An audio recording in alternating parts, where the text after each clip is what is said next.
Well, Lowbuck, this is Cam 3 XL doing a video response to your 1500 sub contest.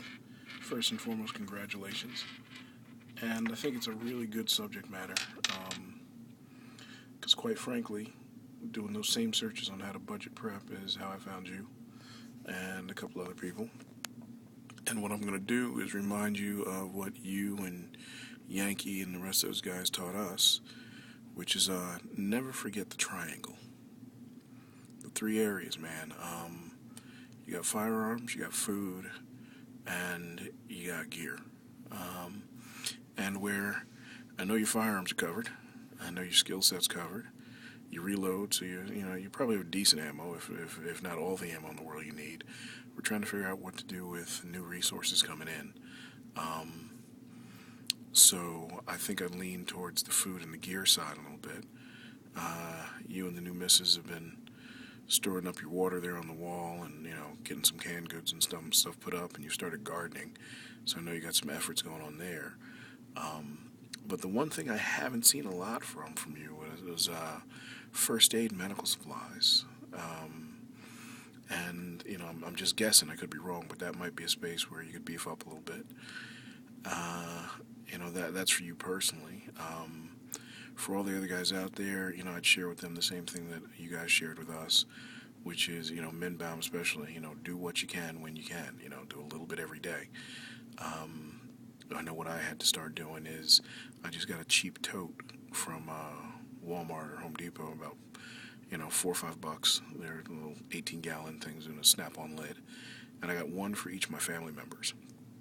And whenever I went and bought a pack of batteries, buy 4 packs of batteries, put one in each bin. Put a headlamp in each bin. Put a flashlight in each bin. When you just go pick up small things, throw a compass in each bin. Throw a couple of small first aid kits in each bin. And just get in the habit of every now and again, you might spend $15, $20 picking up that one extra item. Hank of paracord. Again, first aid stuff, a couple of can openers, some fire starters, maybe a shout out to Brooklyn Prepper, maybe a door log. Just keep throwing a little bit in each bin, and you'll get there. That, I think is the best budget prepping advice I got. You can't get it all at once, but it really does start to add up kind of quick. And another thing is sometimes learning a skill doesn't cost you more than the time it takes to research and ask some questions and practice. It's not always about buying gear. So, learning to fire start doesn't cost you any money, really.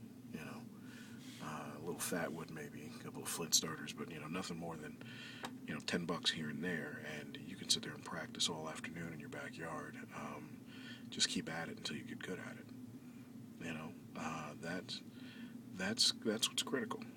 Water storage. I think you came up with a brilliant idea using the 2-liter bottles and the 10T bottles as well.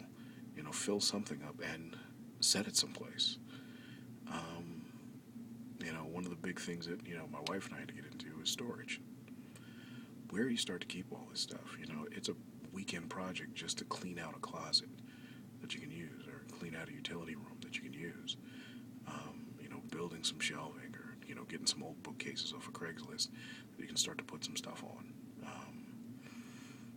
Those are the things that I think are great starting places for budget prepping. And man, I just want to shout you out once again, say thanks a whole lot for all the information you shared with me. And there's 1,500 people watching because you're saying something good. If you weren't, nobody'd sub, buddy, and that's a promise. So, in conclusion, think about the triangle a little at a time. Start to collect in totes, one for each family member. Skill sets don't cost much. Practice something, practice something, practice something. And